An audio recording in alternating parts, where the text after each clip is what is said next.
बीते रोज यानी 2 नवंबर को करवा चौथ का व्रत रखा गया। महिलाएं करवा चौथ का व्रत दाम्पत्य सुख के लिए और अपने पति की लंबी आयु के लिए रखती हैं और यही कारण है कि इस दिन पूजा पाठ को नियम के अनुसार करने का बहुत महत्व होता है। लेकिन अगर इस दिन आपसे कुछ ऐसी भूल हो गई जिसके कारण आपके मन में शंका है कि इसका असर आपके दाम्पत्य और पारिवारिक जीवन पर पड़ेगा, तो ज्योतिष शास्त्र में इसका भी एक उपाय है। अगर करवा चौथ के दौरान आपसे पूजा में कोई भूल हो गई, आप करवा चौथ का व्रत नहीं रख पाई या फिर वो व्रत खंडित हो गया, तो आप इसकी जगह अहोई अष्टमी का व्रत रख सकती हैं। अहोई अष्टमी का व्रत भी करवा चौथ की ही तरह निर्जला रखा जाता है। ये करवा चौथ से 4 दिन बाद और दिवाली से 8 दिन पहले होती है। आइए अब आपको बताते हैं कि इस साल अहोई अष्टमी कब पड़ रही है।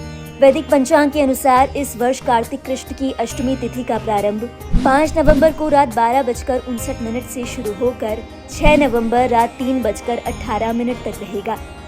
उदय तिथि और प्रदोष काल के आधार पर अहोई अष्टमी का व्रत 5 नवंबर यानी रविवार को रखा जाएगा। अहोई अष्टमी का व्रत वो महिलाएं भी रख सकती हैं जो पहले ही करवा चौथ का व्रत रख चुकी हैं। आइए अब आपको बताते हैं इस व्रत से होने वाले लाभ के बारे में।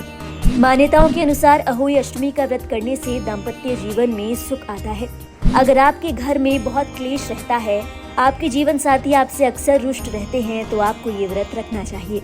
माना जाता है कि इस व्रत को रखने से संतान की सुरक्षा और उनके जीवन में सुख की प्राप्ति होती है।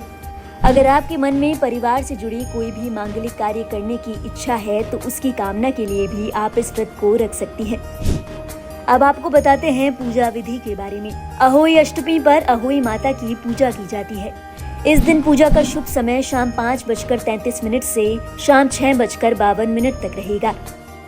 इस दिन कुछ महिलाएं चांद को देखकर अपना व्रत खोलती हैं, वहीं कुछ महिलाएं तारों को देखकर भी व्रत का पारण करती हैं। अगर आप तारों को देखकर अपने व्रत का पारण करने वाली हैं, तो आप शाम 5:58 से अपना व्रत खोल सकती हैं। अहोई अष्टमी के व्रत के नियम भी करवा चौथ की ही तरह हैं। इस दिन निर्जला उपवास रखें। पूजा से पहले 16 श्रृंगार करके तैयार हों। इस दिन लाल रंग का जोड़ा पहनना शुभ माना जाता है।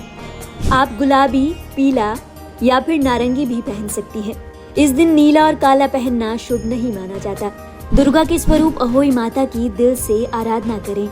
कोशिश करें कि इस दिन जाने अनजाने आप किसी का अहित ना करें। शाम को अपने परिवार की मान्यता के अनुसार तारों को देखकर या फिर चांद को देखकर व्रत का पारण करें। पति और पत्नी दोनों इस बात का ख्याल रखें कि इस दिन घर में किसी भी तरीके की क्लेश की स्थिति उत्पन्न ना हो।